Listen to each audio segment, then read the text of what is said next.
Good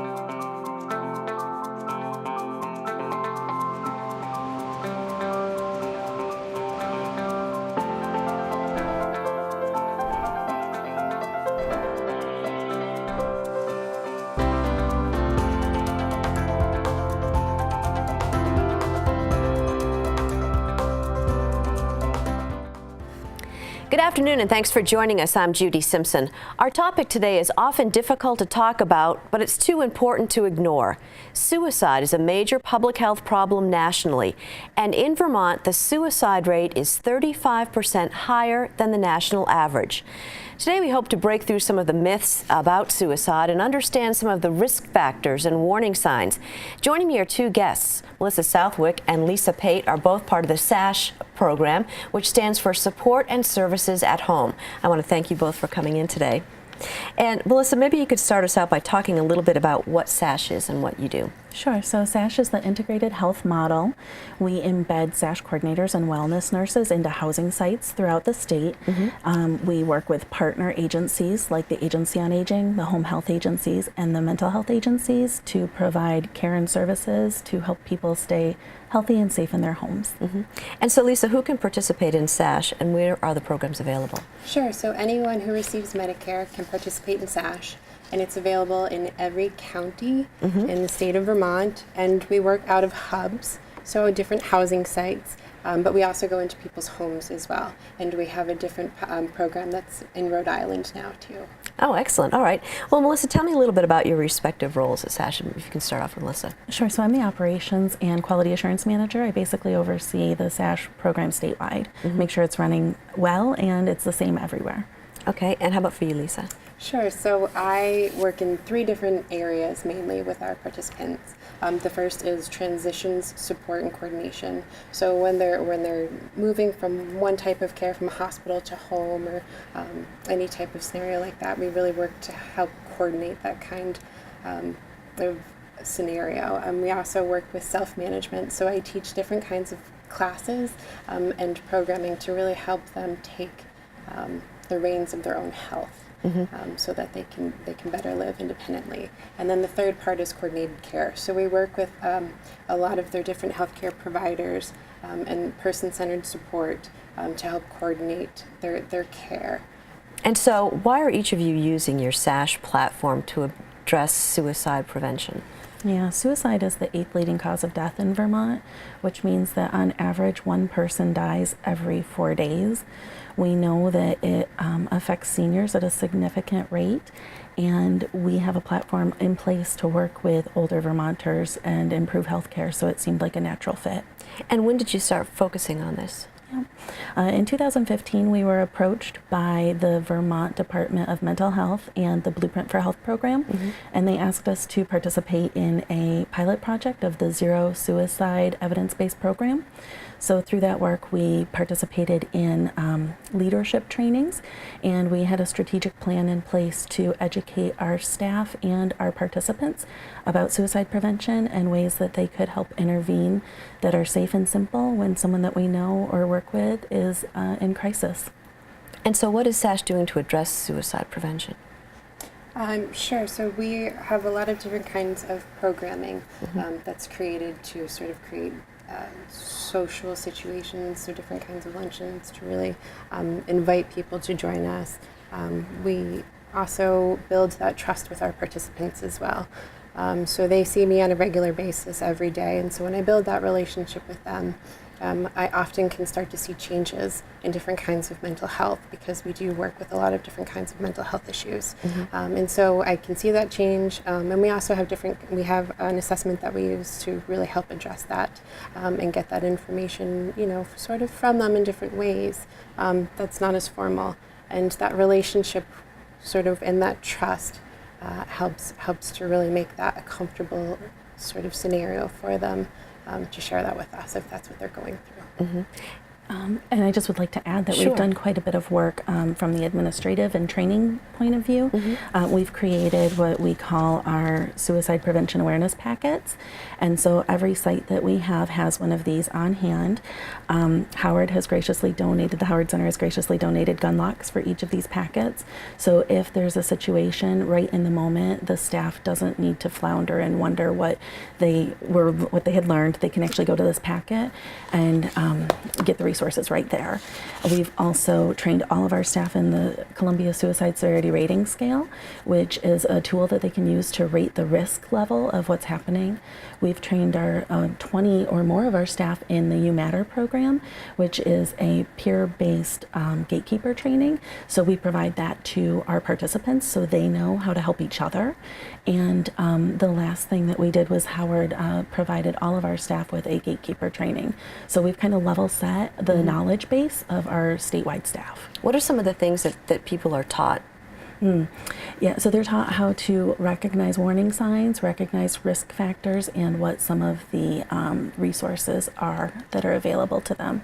Well, Lisa, let's talk about some of the risk factors and warnings. Sure. So risk factors are things that might reduce someone's ability to meet their needs, thereby affecting their level of resilience. And these could be things such as poor health or financial difficulties or a big loss of a loved one. Warning signs are indicators that there's something wrong. So different causes for concern, and again, we know these people because we work with them every day, and so it could be outright threatening, their own suicide, or expressing any kind of wish to die, or giving away their items, any sort of behavior that's a big change.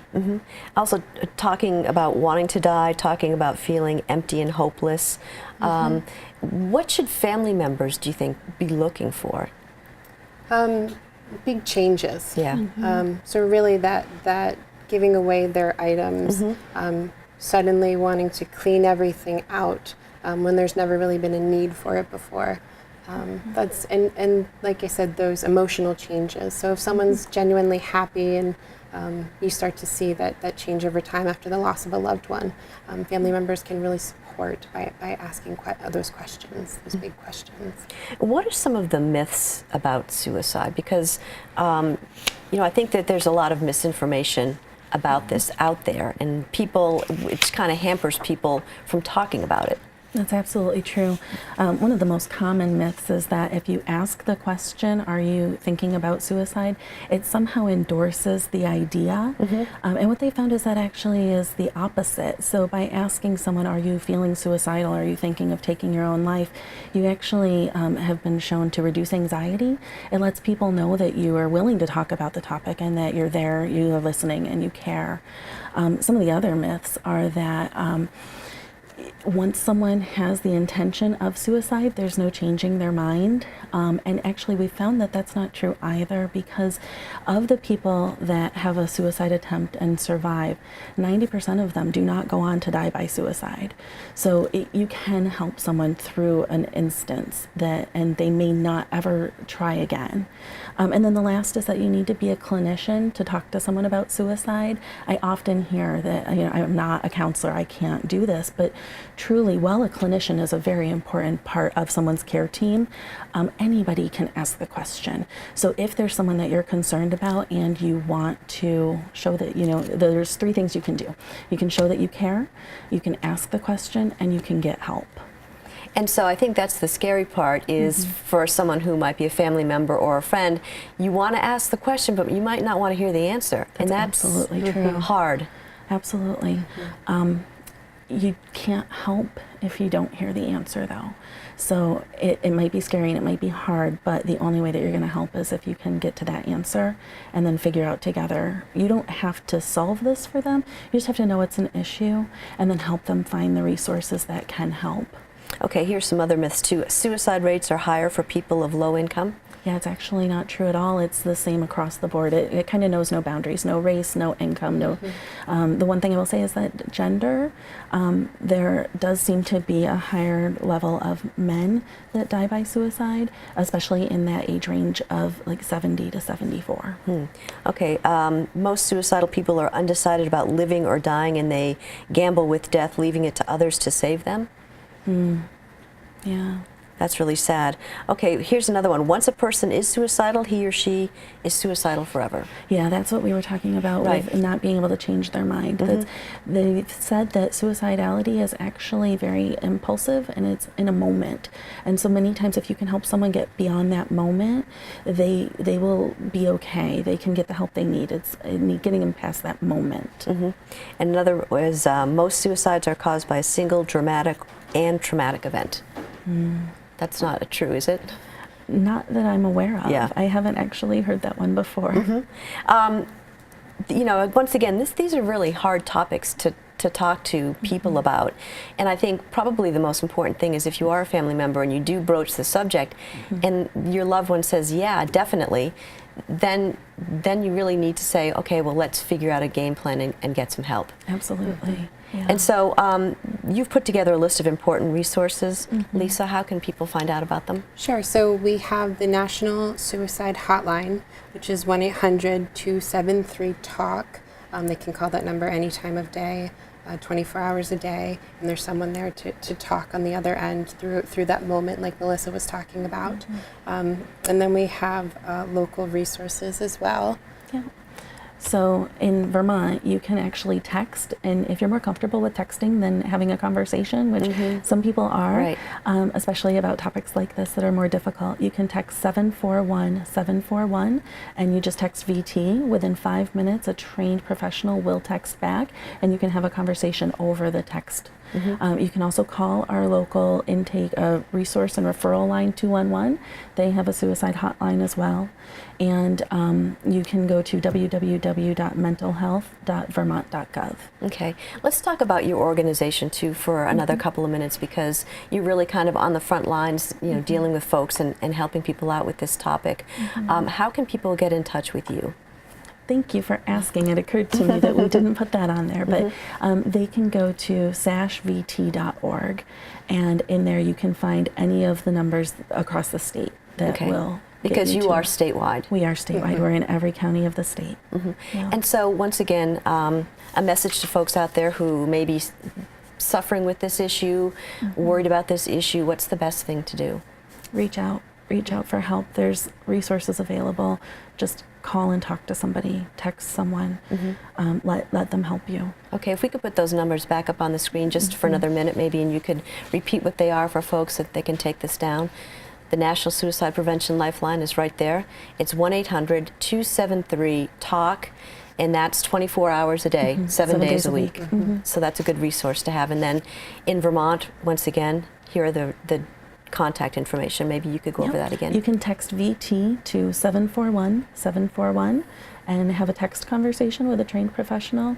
You can call 211, and 211, although it is not staffed 24 hours a day, 7 days a week, they will direct calls to a suicide hotline in their downtime. So that again is 24/7, and you can go to www.mentalhealth.vermont.gov. And it's really important too to have these conversations with your family, with your friends, if you notice changes in their behavior and some of the things, the risk factors that we talked about, and take it from there, and just keep listening. Yeah, thank you so much for having us about this topic. I appreciate it. Well, thank you for joining us. It's very important.